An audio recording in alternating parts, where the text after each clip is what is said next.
but whatever. He goes, I think Mel Farr's got a few months left because he was like a long time smoker or something, and he gave everything he had. Tony Danza's character did. I think that's what you're going to get out of Max Scherzer tomorrow night. And given the fact that they're probably not going to have to use Daniel Hudson tonight because he threw 36 pitches in Game 5, you know what? I'd go out on a limb and say yes, but again, I'm very indecisive with this kind of stuff. I'm an indecisive person by nature, and I don't think Houston's going to lose another game at home. I genuinely don't think so, because they lost the first 2 at home in a place that they never lost more than 3 games at home consecutively all season. I don't know. I think Greinke comes out tomorrow, totally blocks out everything the way he's done for the entirety of his 16-year career.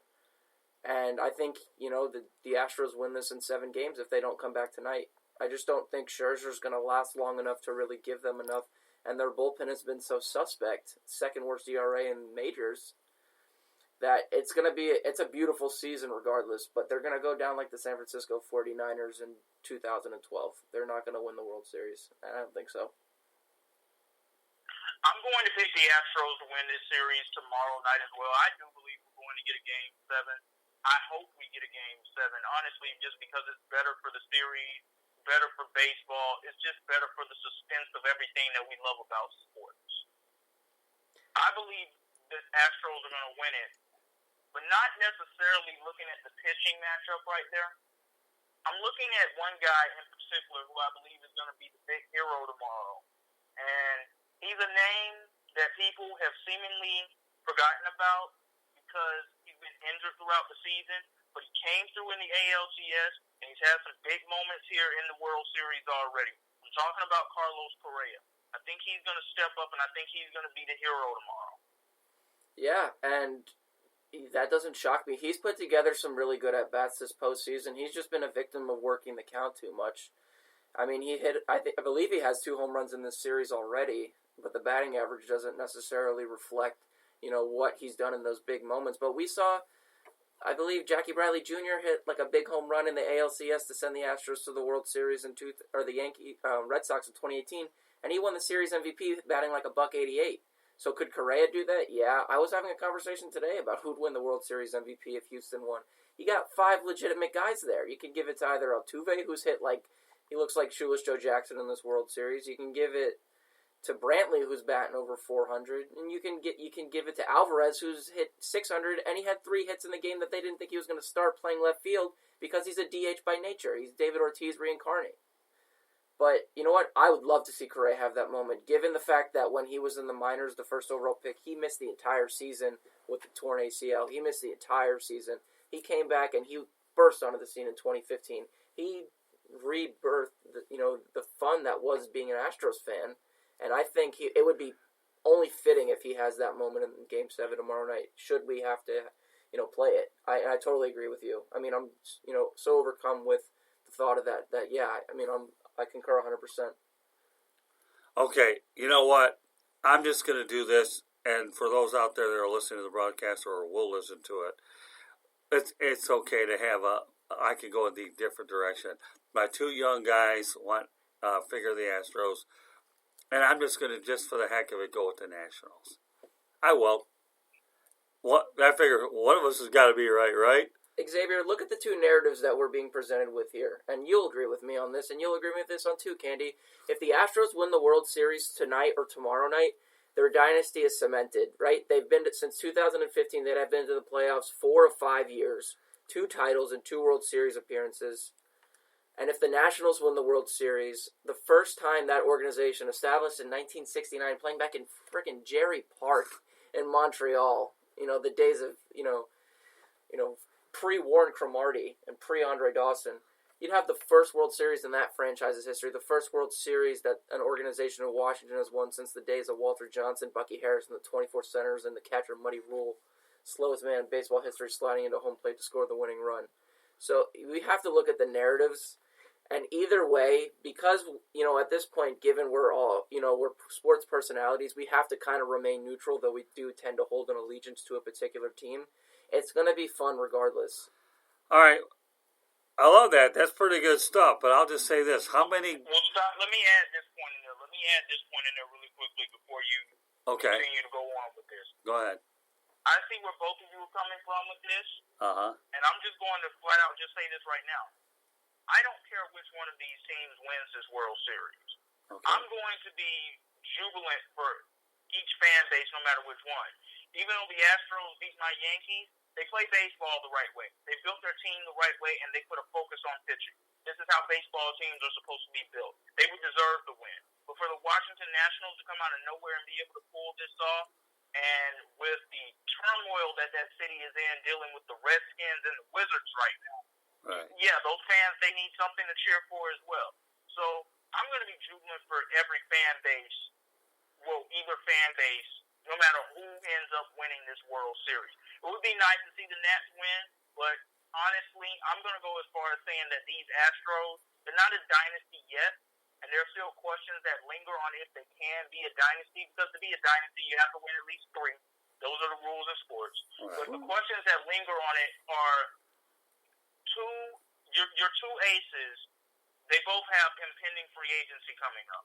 Right. What's going to happen right there? That's going to play a huge role in all of this.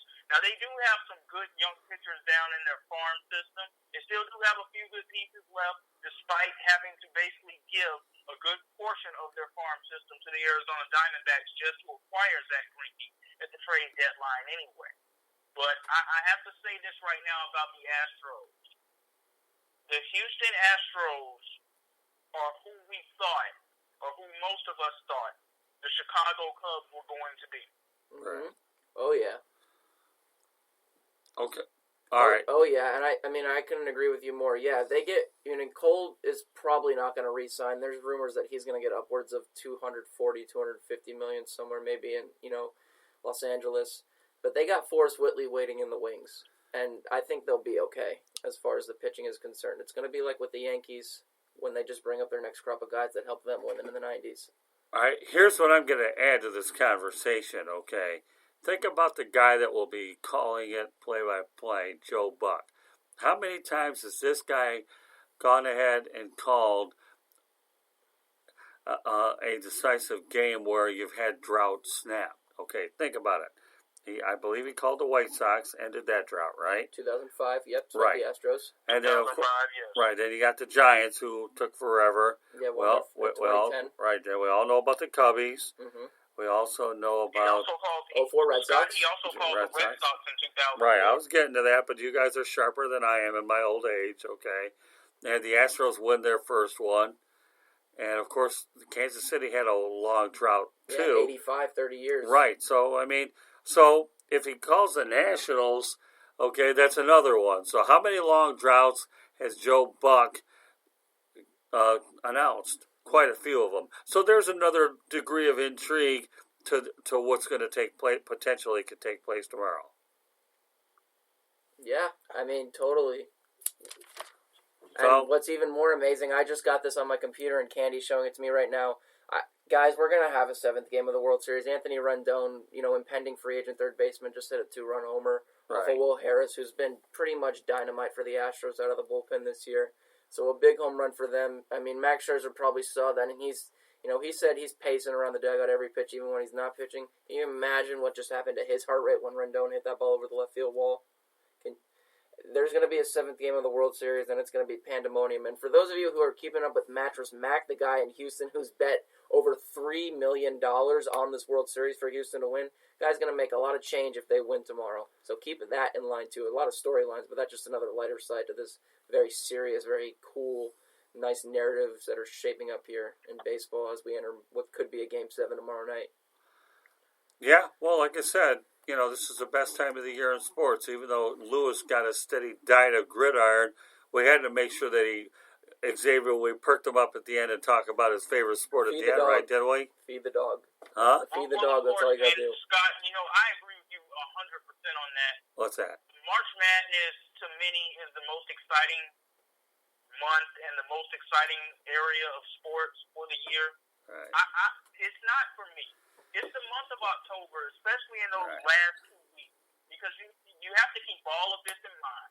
Baseball is wrapping up with the LCS and the World Series. The NHL is back into play. college football and the NFL in the middle of their season, and the NBA just tipped off a week ago too. This is the best month of sports for me because we have 4 to 5 major sports that are going on at the same time. And it's only for a short period of time throughout the year because as soon as the World Series wrap up, we go back to 3 sports mainly being in action. So this is a very exciting time all the way around.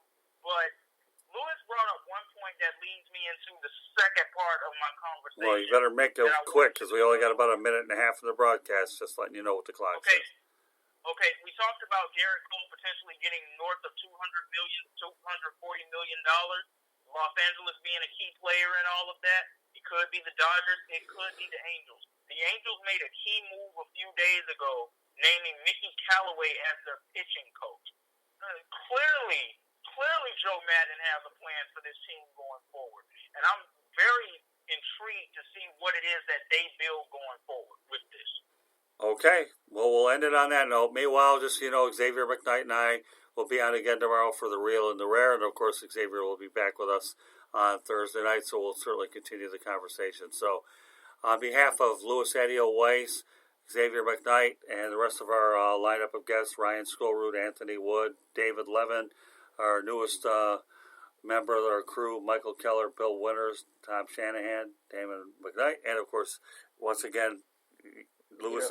Me, Louis Adio Weiss. And you. In charge. And Xavier McKnight. This is Scott Morgan, Route the Motor City Madmouth, wishing you a great night. We'll be back on the air tomorrow night with 3 great shows. We're going to have the Real and the Rare. We're going to have Fantasy Football with Ryan Skolroot. And while Bill Winters and the Motor Mouth, yours truly, Scott Morgan Russo. Everybody have a good night, and we will go ahead and do this again with you and I, Xavier, tomorrow night. And Louis, you'll be back in the house on Thursday, and we'll be doing some extra duties. So follow us on social media for the updates. So good night, everybody, from the Sports Exchange here on the South Florida Tribune Broadcasting Network. See ya. See ya. Good night, everyone.